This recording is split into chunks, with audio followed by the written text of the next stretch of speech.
Boa tarde a todos e a todas. Nós estamos com a nossa live, como todas as quartas-feiras, às 18 horas. Hoje estamos gravando porque nós temos uma entrevista com o advogado, consultor da UVESP, o Dr. Marcos Paulo Jorge de Souza. Nós vamos falar um pouco sobre o curso que nós vamos realizar aqui por solicitação da maioria dos vereadores do Estado de São Paulo, mas aberto a todos os vereadores do Brasil que quiserem participar. Nós tivemos uma renovação muito grande de 86% de vereadores. Desses 86%, admitamos que 60% sejam novos, os outros vieram de outros mandatos, pularam o mandato anterior e voltaram para esse. No todo, a renovação foi de 86%. E claro, agir como vereador, o processo legislativo, é fundamental que se tenha bastante conhecimento, notadamente nessa época em que os órgãos fiscalizadores estão muito atentos e a lei da transparência absolutamente à disposição de toda a sociedade. Agora, é sobre a sociedade que eu quero iniciar para falar com vocês que não são vereadores, mas que pertencem à sociedade civil que precisa fiscalizar o Poder Legislativo. A União de Vereadores do Estado de São Paulo é constituída por vereadores, ex-vereadores e jornalistas.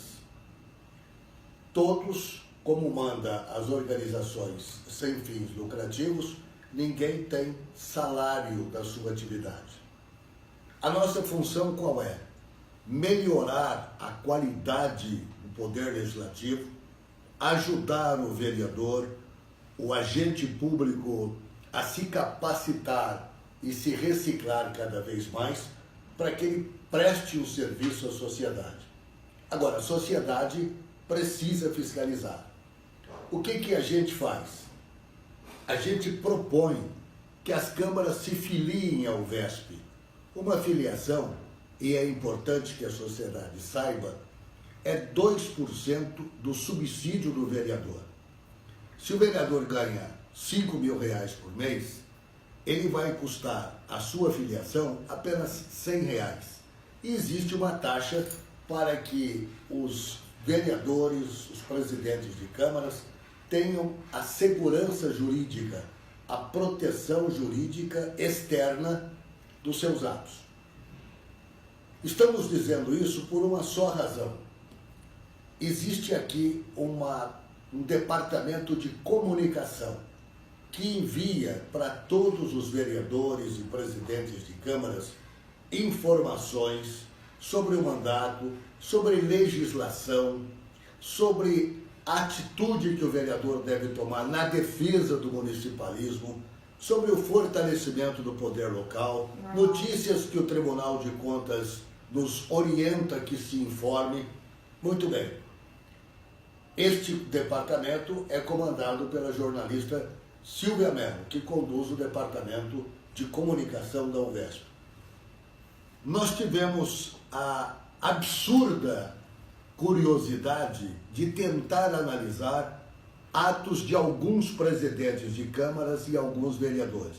Quero repetir aqui, é a minoria absoluta, mas que dizem que não tem tempo de abrir o Zap, porque nós temos os telefones celulares de todos os vereadores fornecidos pelos órgãos de fiscalização. Então a gente envia informação graciosamente, gratuitamente. E nós soubemos de presidentes de Câmara, de regiões importantes do Estado, dizendo que não tem tempo para abrir o Zap, para ler notícia da UVESP e não tem interesse nenhum. Ora, quem paga este preço é a sociedade. Porque aquele que vive na ignorância dos fatos, aquele que não tem o domínio das informações, não pode trabalhar pela sua sociedade. Os vereadores precisam saber que eles são advogados do povo. Eles receberam uma procuração, o mandato, o voto para o mandato nada mais é do que uma procuração para se trabalhar para o bem coletivo, não individual, é claro, para o bem coletivo da sociedade. Quando uma entidade como a UVESP, de 43 anos de existência, envia informação, ela procura, graças ao apoio que ela tem de órgãos fiscalizadores, dos governos estaduais, federal, ela tem a preocupação de informar aquilo que é real, aquilo que é factível, aquilo que é verídico, aquilo que está dentro da legislação. Aqui não se passa nenhuma informação para agradar a quem quer que seja. O maior exemplo disso foi a questão do 13º salário, que muitas câmaras quiseram pagar. Consultando a UVESP, a nossa posição foi não, só pode ser de um mandato para outro. Ah, mas câmaras pagaram, como a Câmara de São Paulo? Sim, houve a previsão no mandato anterior. Aqui não se informa nada para agradar o vereador, aqui se informa tudo para fortalecer o poder legislativo e o poder local. Colocadas estas informações, é evidente que esses presidentes de câmaras que não querem saber de nada vão ter problemas sim na apreciação das contas. Por exemplo, agora, recentemente, entra em vigor a Lei de Proteção ao Usuário do Serviço Público. Antigamente, ou até pouco tempo atrás, até 10 dias atrás, a gente chegava numa repartição e só via lá que não tratar bem o funcionário público existe pena tanto civil quanto criminal. Mas não havia reciprocidade. O cidadão comum que vai à procura do serviço público, muitas vezes ele não é bem tratado. E não havia punição nenhuma. Agora há.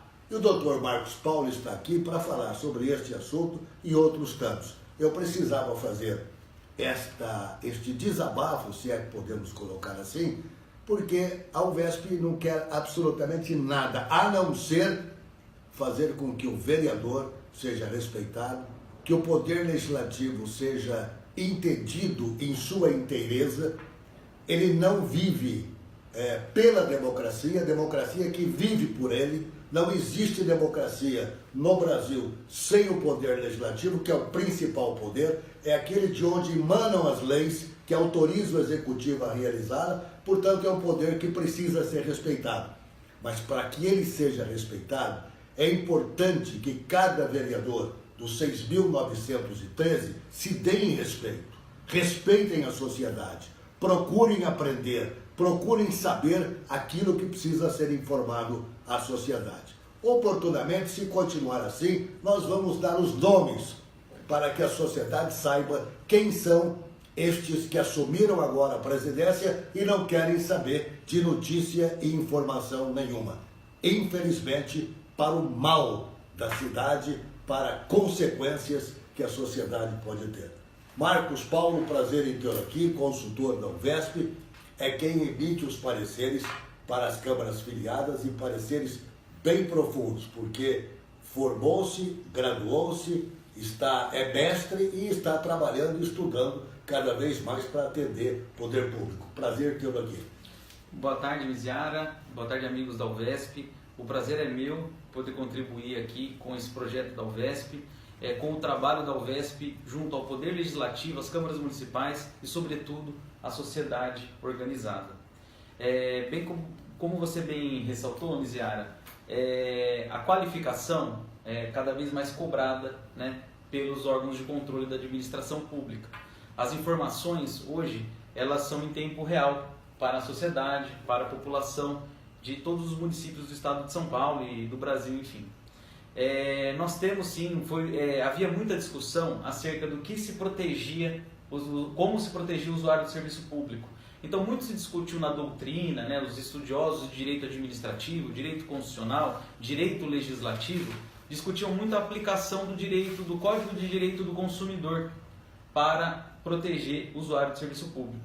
No entanto, o que ficou praticamente pacificado, inclusive nos avanços que o Congresso Nacional teve para editar a Lei de Proteção ao Usuário do Serviço Público, que o Código do Consumidor ele foi delineado, ele foi desenvolvido para atuar no regime de direito privado, né, nas relações de consumo, como a gente já tem o conhecimento, como muito bem atua aqui no estado de São Paulo, o PROCON e os órgãos de defesa do consumidor.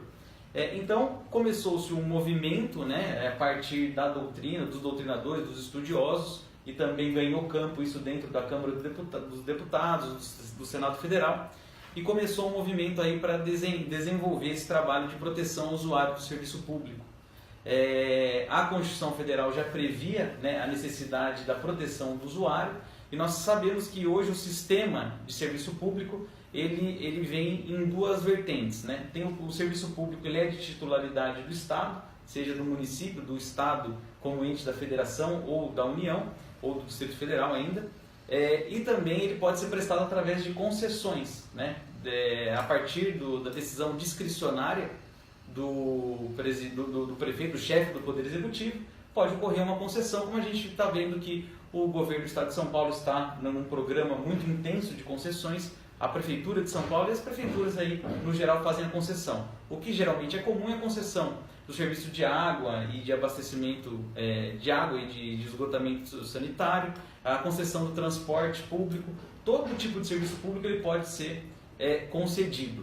No entanto, então carecia-se do quê? Carecia-se dessa necessidade da proteção do usuário, seja ele que receba ele o serviço público diretamente da administração pública, de uma autarquia ou ainda de uma empresa concessionária. Então, estabeleceu-se um diploma normativo complexo, tá? E iniciou-se então a vigência agora, recentemente, dessa legislação, e agora as câmaras municipais e as prefeituras serão cobradas, de fato, sobre essa execução. Quem que é o usuário do serviço público? É o cidadão, né? É o eleitor do vereador. E isso, eu acho que congrega aí, a gente tem então a proximidade das funções do vereador. Nós sabemos aqui que o vereador ele tem as funções legislativas, a função de assessoramento e a função de fiscalização. Então, não só o vereador que exerce muito bem a função de assessoramento, através de indicações, através de propostas ao Poder Executivo, agora ele tem que exercer ainda mais o papel dele como o fiscalizador da população, do povo. E não tenho dúvida nenhuma que o nosso Tribunal de Contas, né, pela excelência do trabalho que vem apresentando, vai começar a cobrar tanto a implementação da defesa do usuário de serviço público pelo Poder Executivo, como também a fiscalização do vereador. Então chegamos num ponto importante, né, onde o vereador vai ter que se aperfeiçoar, né, a população tem o seu direito aí constado agora em um diploma normativo específico, e o vereador vai ter que exercer seu papel de uma forma muito mais próxima do seu eleitor e que é, sem dúvida nenhuma, o usuário do serviço público. Pois é, o vereador precisa tomar conhecimento desse código. Nós já falamos aqui em várias lives sobre ele. Ele já está em vigor, é claro que vai escalonar municípios, né? Os municípios maiores que começam agora a partir de janeiro, existe um escalonamento para que esse código entre em vigor. Agora, no próximo dia 20 de março, atendendo o pedido de vereadores de todas as partes do estado, de várias cidades, o Dr. Marcos vai fazer aqui na sede da UVESP o curso Poder Legislativo e Processo Legislativo. Eu quero repetir que esse número assustador, entre aspas, claro, né, de renovação, ele vem em função de que nem todos exercem como deve o seu mandato. Então, existe vereador de um mandato só, existe vereador de vários mandatos, depende da atuação dele. E só pode trabalhar bem quem detém a informação. O Poder Legislativo e o Processo Legislativo é pedido dos vereadores. Portanto, está aberto o curso, 20 de março, o dia todo, com pausa para almoço. As inscrições podem ser feitas pelos telefones 2476-8638 ou 2476-8... Deixa eu colocar o óculos, fica mais fácil. 2476-8637 e 2476-8467. 8407. Então vamos repetir, 2476-8637, 8407 ou pelo site uvesp.com.br. Você vai ter todas as informações. Repito, número limitado, nós vamos limitar a 40 vagas, processo legislativo e poder legislativo. As câmaras podem fazer inscrição? Claro, o vereador, quando trabalha no processo legislativo, ele o faz em nome da Câmara Municipal. É fundamental que se faça isso. Marcos, você que está com o VESP há muito tempo, o que você tem sentido, quais são as principais preocupações dos nossos filiados? O que eles mais procuram saber? Hoje, há muitos anos estamos desenvolvendo um trabalho aqui no Departamento Jurídico da UVESP. Hoje são cerca de 600 pareceres já emitidos, né, para as câmaras filiadas, e onde nós identificamos as necessidades e às vezes as dificuldades. No nosso trabalho nós analisamos os projetos de lei e as demandas, né, administrativas das câmaras municipais, não só com relação a originadas dentro das câmaras municipais, mas também dentro do Poder Executivo, né? Então são diversos tipos de projetos de lei, onde nós temos a maior incidência da questão da iniciativa, né? Hoje não diria um problema, mas a grande questão, né, que é demandada pela UVESP é com relação à iniciativa legislativa, né? O que é de fato a iniciativa do prefeito, o que é de fato uma iniciativa mais genérica delegada aí pelo sistema normativo aos vereadores. Então nós temos essas identificações, temos também com o avanço, né, das fiscalizações e do trabalho do Tribunal de Contas, temos diversas demandas com relação a servidores públicos, né, a implicância do regime, né, do servidor público delineado pelo Poder Executivo, mas também que se aplica ao Poder Legislativo. Hoje nós temos as questões previdenciárias, sabemos que o governo federal vem com uma reforma que vai impactar, né, na previdência pública municipal e estadual. Então nós temos diversos tipos de questionamentos feitos aí pelas câmaras filiadas. Cerca de 80%, né, são relacionados a projetos de lei, né, onde dos diversos temas, né, propostos aí pelos vereadores nas câmaras paulistas, sendo que a maioria se destaca, né, se discute também a questão da iniciativa. Se o vereador ele pode ali iniciar o processo legislativo com relação a determinado tema, né? Os outros 20% de pareceres, de consultas ao VESP, são questões pontuais, né? São o que nós chamamos aí de quesitos objetivos. Às vezes tem uma demanda dentro de um poder executivo, dentro do poder executivo que pode refletir na Câmara Municipal, né? Questão dos servidores públicos está sendo questionado dentro da prefeitura. Vai chegar na Câmara, então os vereadores aproveitam já para consultar o VESP. O Poder Executivo está questionando determinado direito do servidor. Então, como que a Câmara pode já se preparar para uma análise disso? Às vezes, licitações dentro das câmaras municipais, a ocorrência de licitação dentro das câmaras municipais. Então, nós temos todo tipo de trabalho, sendo que o projeto de lei ocupa, né, aí, um destaque principal, com cerca de 80% dos pareceres, e 20% dos pareceres já se destacam para questões administrativas. Ô Marcos, como nós estamos falando também para a sociedade civil, e nós temos audiência nessa área, pessoas interessadas em saber o que ocorre, nós falamos muito do Código de Defesa do Usuário do Serviço Público. Alguém que se sentir, de certa forma, prejudicado, lesado ou ofendido, a quem ele recorre? Hoje o cidadão ele tem aí os órgãos de controle, né, que atuam aí diretamente com relação ao poder público. Então nós temos aí o Tribunal de Contas, que infelizmente a população, né, às vezes não tem o conhecimento disso. Mas o tribunal tem um canal à disposição da sociedade. Tem um canal, assim, e excelente canal, né, com relação à eficiência do poder público, com relação à fiscalização do poder público, disponibilizado à população. Temos também o Ministério Público, né, que eu acho que atua de um papel, de uma forma importantíssima aí no Brasil, principalmente nos municípios, né, e hoje ficava muito relacionado a esse tipo de controle. Então o cidadão tinha que se dirigir até o Tribunal de Contas, através de aplicativos ou até através de suas unidades regionais de fiscalização, ou mesmo demandar direto com o Ministério Público local. Com a criação aí do sistema de proteção ao usuário de serviço público, as próprias prefeituras, né, o próprio Poder Executivo, ele vai ter que disponibilizar um serviço, né, de acesso e um serviço de controle dos seus próprios atos, né? Como a gente sabe, a administração ela tem o dever de tutelar pelos seus próprios atos, ela tem o princípio da autotutela, que ela tem o dever de rever os seus próprios atos. Então, com base nesse princípio, a administração vai ter que disponibilizar um canal aí para o cidadão fiscalizar e ter o controle aí do serviço público que é prestado. E nesse papel que eu acho fundamental também, que vai começar a ser exercido, tem que começar a ser exercido melhor o papel de fiscalização das câmaras municipais. Ô Marcos, tem um outro tema que eu gostaria de tratar aqui com você, é sobre a emenda impositiva.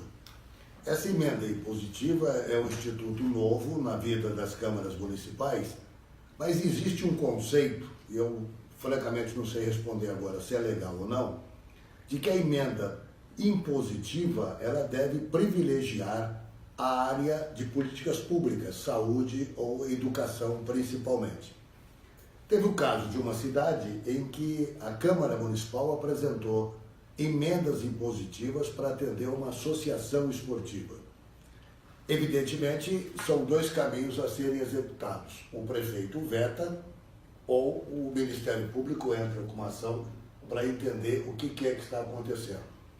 A emenda impositiva, a questão da saúde e da educação, digamos, voltada para a política pública, é uma norma ou é uma decisão do vereador? Segundo, o prefeito pode vetar uma emenda impositiva? Então, Miziara, as emendas impositivas elas foram criadas a partir de uma emenda constitucional na Constituição Federal, né, onde previa a reprodução desse diploma nas constituições estaduais e nas leis orgânicas municipais. Infelizmente, as leis orgânicas municipais, o ordenamento jurídico dos municípios não tem essa previsão. Então, quando nós trabalhamos aí com uma revisão de uma lei orgânica, com a revisão do regimento interno, é muito importante se atentar para disponibilizar, a partir dessas revisões, né, a estrutura normativa das emendas impositivas dentro do diploma normativo municipal. Porque, às vezes, um prefeito, às vezes até as câmaras municipais deixam, né, de trabalhar com as emendas impositivas, que é um grande avanço do Poder Legislativo, porque não tem a estrutura legislativa. Quer dizer, você está afirmando que se não consta na lei orgânica, ela não pode ser apresentada. Na realidade, teoricamente não pode. Tá, agora o prefeito pode vetar uma emenda impositiva? Se a emenda impositiva ultrapassar aqueles limites previstos, né, a Constituição Federal ela te dá uns limites, principalmente com relação à política pública de saúde, né? Tem um percentual específico que as emendas impositivas devem trabalhar com a saúde, né? E nesse sentido, ultrapassando esse tipo de emenda impositiva, o prefeito sim, ele tem um poder de veto, até uma discussão legislativa dentro do processo legislativo ainda, né? Porque o processo legislativo ele só se encerra com a sanção, né? Então o prefeito, como o orçamento ele é de disponibilidade do chefe do Poder Executivo, ele pode sim, dependendo da emenda impositiva, dependendo da extrapolação do limite, ele pode sim apresentar suas razões, tá, contrário àquele tipo de emenda. Ô Marco, então vamos aproveitar esse gancho que nós falamos da emenda impositiva para dizer o seguinte: a Constituição Federal, ela poder-se dizer que chega a ser mutável. São muitas renovações na legislação e a lei orgânica tem, por sua vez, a obrigação de se basear na lei, na Constituição do Estado e na Constituição Federal para vigir de forma legal. Muito bem. A lei orgânica estando defasada ou arcaica ou ultrapassada, o regimento interno também está. O que o Marcos está dizendo aqui, e que nós estamos agora transmitindo às câmaras municipais, é que é necessária fazer a revisão da lei orgânica e a revisão do regimento interno. E dizer também mais ainda, existem empresas privadas que trabalham nessa direção, respeitadas, porém nem sempre há razoabilidade no custo apresentado. A UVESP tem condição de atender os seus filiados, atender os não filiados, com custos de honorários advocatícios, hora homem, para a composição da lei orgânica atual e da lei orgânica e do regimento interno, que dá sustentação à lei orgânica, a preços, repito, razoáveis. Portanto, nós estamos à disposição. Dr. Marcos tem uma expertise acentuada na renovação de lei orgânicas e de regimento interno, e nós estamos aqui, tanto aos filiados, que têm, evidentemente, seus descontos, que são objetos de lei, e aos não filiados que queiram fazer a reforma na lei orgânica. Olha, e vamos dizer aqui claramente, nós percorremos o Estado praticamente semanalmente. Na prática, semanalmente, ou para seminários, ou para visitas, ou para encontros, ou para discussão, e mesmo obtendo as informações dos parlamentos. São poucas as câmaras que se adequaram às cartas maiores, a Carta Magna e a Constituição do Estado. Pouquíssimas as câmaras que estão hoje atendendo o que determina a nova legislação imposta pela Carta Magna. Portanto, quero reiterar aqui, Marcos, quero que você o faça também, lembrando deste curso, à disposição do nosso departamento jurídico, dos nossos parceiros advogados, para a feitura da Carta da Constituição Municipal, da Lei Orgânica, que é a Constituição Municipal, e o regimento interno, que obedece ao que determina a Lei Orgânica. Não, isso é fundamental, esse tipo de trabalho, esse tipo de revisão, né? A própria Constituição Federal, ela promulgada em 5 de outubro de 88, ela tem mecanismos, né, para sua própria revisão, né, para o seu autocontrole. E a partir da Constituição Federal, os municípios tiveram, os estados primeiro tiveram, né, o prazo para elaborar as suas constituições estaduais. Por implicação do princípio da simetria constitucional, os municípios têm que tiveram que elaborar suas leis orgânicas, né, baseados na lei orgânica estadual. Por isso, quando se entra com uma ADIM contra uma ação direta de inconstitucionalidade contra uma lei municipal, ela não vai ser julgada pelo Supremo Tribunal Federal. Por quê? Porque a vinculação imediata das leis municipais é a Constituição Estadual, então a competência do nosso Tribunal de Justiça aqui de São Paulo. O que acontece? Muitos municípios, no momento da elaboração de suas leis orgânicas, no final da década de 80, início da década de 90, acabaram copiando, né? Acabaram até por questões administrativas, a incidência de um novo sistema democrático, eles acabaram copiando, né, dispositivos da Constituição Federal e da Constituição Estadual. Ocorre que o Congresso Nacional, ele trabalha com a sua questão de procedimentos legislativos muito intensa. Então hoje a nossa Constituição de 88 ela já passa de 100 emendas, né?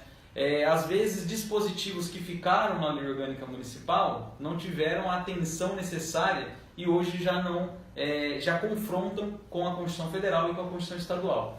Então é saudável até para a democracia do município, até para o trabalho entre os poderes municipais, é muito saudável essa revisão periódica das leis orgânicas. Não se está falando aqui no estabelecimento de um novo texto, né? Mas a revisão da lei orgânica. Veja só, nós temos hoje a Lei de Proteção ao Usuário do Serviço Público, né? Toda a lei orgânica ela prevê capítulos específicos de serviço público, então seria muito salutar também incluir a questão da proteção do usuário. Os municípios de interesses turísticos, quando a lei orgânica trata, geralmente tratava esporte, cultura, lazer, no final turismo. Hoje o turismo ele ganhou no estado de São Paulo, personalidade própria. Personalidade própria. Então, por que as leis orgânicas também já não prevê aquela estrutura legislativa que a nossa Secretaria do Turismo solicita para os municípios? E agora, sobretudo, essa questão da emenda impositiva. Isso é um grande avanço no papel do vereador, que pode ter a sua emenda, né? A gente só trabalhava isso na Assembleia Legislativa e no Congresso Nacional. Hoje o vereador tem essa possibilidade, mas o que é interessante? Fazer essa previsão legal, né? A gente organizar essa previsão legal. Então, eu acho que é muito interessante, não só esses temas, mas como outros temas aí, as câmaras municipais se atentarem e fazer periodicamente a revisão de sua lei orgânica e do seu regimento interno. Lembrando, né, que a iniciativa legislativa para análise e para revisão das leis orgânicas é exclusiva da Câmara Municipal. Obviamente que existem alguns dispositivos nas leis orgânicas municipais que se referem ao Poder Executivo, né? Por isso que é necessário um trabalho técnico, um trabalho de assessoramento técnico, até para um trabalho em conjunto com o Poder Executivo e com os órgãos de controle da administração. Muito bem, Marcos, vamos lembrar então que dia 20 você estará aqui, na Rua Pará 50, São Paulo, no auditório, dando este curso de processo legislativo e poder legislativo. O poder legislativo e o processo legislativo, que é solicitação da maioria dos vereadores do Estado de São Paulo. Eu quero aqui, nesse fecho, dizer o seguinte: nós estamos à disposição, Dr. Marcos e nossos parceiros advogados à disposição para a renovação da sua lei orgânica, do seu regimento interno. Vocês podem consultar empresas e consultem ao VESP qual o custo desse dia homem, os honorários dos advogados que vão trabalhar na recomposição da lei orgânica e do regimento interno. Eu quero falar agora em criatividade, alguns tópicos para a gente terminar essa live. A vereadora Janaína, da Câmara Municipal de São Paulo, na questão de criatividade, isso não vale, claro, para a maioria dos municípios do estado, mas ela usou o seu gabinete na Câmara de São Paulo, no Palácio Anchieta, para fazer um coworking. Nós que somos do interior vamos traduzir: trabalho compartilhado, oferecendo para aqueles que podem trazer luzes para a administração pública, usar esse espaço compartilhado. A ideia é brilhante, não é? O que a gente pede sempre é que a sociedade participe dando a sua opinião. Ela materializa essa participação criando esse espaço compartilhado, trabalho compartilhado. As pessoas usam mesa, computador e com a sua expertise, com a sua criatividade, oferecem soluções para o desenvolvimento do município de São Paulo. Evidentemente, repito, não serve isso para os pequenos municípios, mas serve o simbolismo. Nós precisamos usar a sociedade para obter dela informações, sugestões, opiniões que possam ajudar na administração pública. Os jornais de hoje publicaram rapidamente, em notas pequenas, mas uma notícia que eu entendo não muito boa para os administradores públicos, mas serve também de chamamento. Este ano de 2018 foi o ano em que houve mais contas irregulares do que nos anos anteriores nas prefeituras municipais. Ora, o tribunal realiza já há mais de 10 anos o ciclo de debates, onde ele vai, e o VESP vai junto, em regiões administrativas, levando todos os seus técnicos para fazer um trabalho que não é a função originária do tribunal, que é a função pedagógica. Ela orienta para evitar punição. Quando uma prefeitura tem as suas contas irregulares, e felizmente essas contas irregulares é muito mais por ignorância da legislação do que por má fé, a gente tem a obrigação de chamar os agentes públicos para participar de seminários, de encontros, de cursos, de congressos e deste ciclo de debates que deve começar agora em março. Então, essa notícia de hoje, ela não agrada o municipalismo de um modo geral, mas, por outro lado, dentro do mal, o mal menor. São contas tidas como irregulares, mas, em verdade, sem a intenção de fazer alguma coisa errada. É pela ignorância da legislação. Isto vale também para o Poder Legislativo, com uma ressalva. A mesa da Câmara Municipal, o presidente da Câmara Municipal, ele é julgado diretamente pelo Tribunal de Contas, diferente da Prefeitura. O Tribunal assessora a Câmara no julgamento e análise das contas municipais. Portanto, lembrar que amanhã nós temos também, amanhã quinta-feira, um curso sobre matrizes de apresentação de contas das prefeituras municipais. O prazo termina no dia 28, amanhã é a última turma, nós vamos ter aí mais de 30 participantes de espaços de contabilidade e finanças das prefeituras municipais. Marcos, um grande abraço a você. Eu quero aproveitar aqui para te cumprimentar pela grandeza dos pareceres que você tem fornecido às câmaras municipais. Nós temos recebido de vereadores e presidentes elogios ao conteúdo da sua exposição na análise de alguma dúvida que surja de projetos apresentados pelos vereadores. Os nossos cumprimentos a você, obrigado pela sua participação aqui. E lembrando, 20 de março você pode se inscrever, apenas 40 vagas para este curso do Dr. Marcos Jorge. Portanto, contamos com vocês que querem conhecer um pouco mais sobre o processo legislativo. Grande abraço, Marcos. Obrigado, Miziara. Até quarta, se Deus quiser, juntos na live. Deixa eu pedir uma coisa para você. Para entrar no canal do YouTube, nós precisamos ter compartilhamento. E a nossa intenção não é aparecer. A nossa intenção é ajudar que o vereador seja reconhecido pelo seu trabalho. E se nós estivermos no YouTube, estaremos no mundo. Sim. Precisamos de você. Você compartilhe para a gente chegar lá, tá bom? Grande abraço.